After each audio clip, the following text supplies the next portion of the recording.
Amin makan apa? Amin hendak ke tadika. Ibu Amin kata sarapan dulu. Ibu sediakan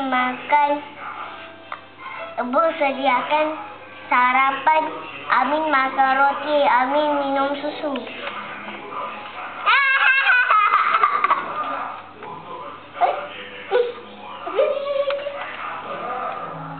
Selepas itu, ibu hantar Amin ke tadika.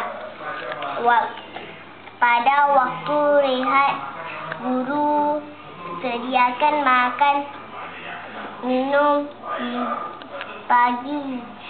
Amin makan mie goreng. Amin minum susu.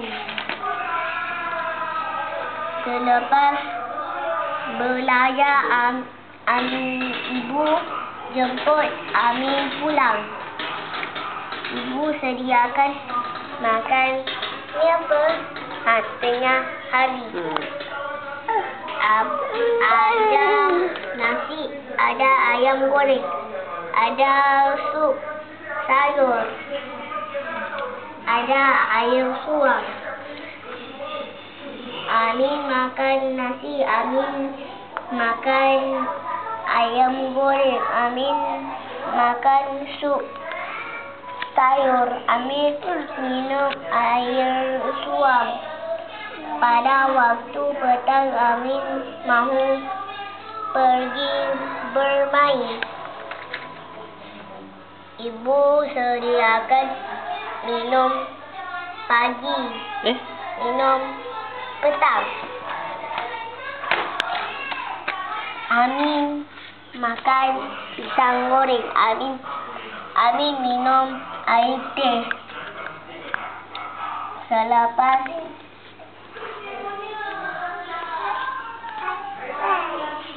apa? Apa? Duduk elok-elok. Elok-elok lah. Tu. Selepas minum petang, Amin pergi bermain. Siapa mama?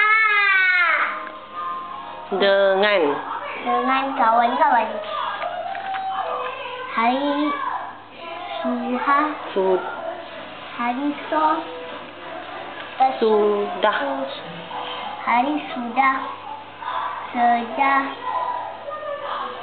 Hari sudah sejak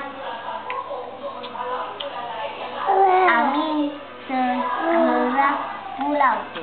Amin mandi. Amin pakai baju tidur. Ibu sediakan makan malam. Amin makan nasi.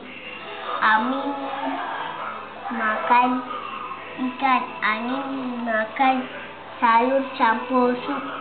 Amin minum air suam. Baca semula.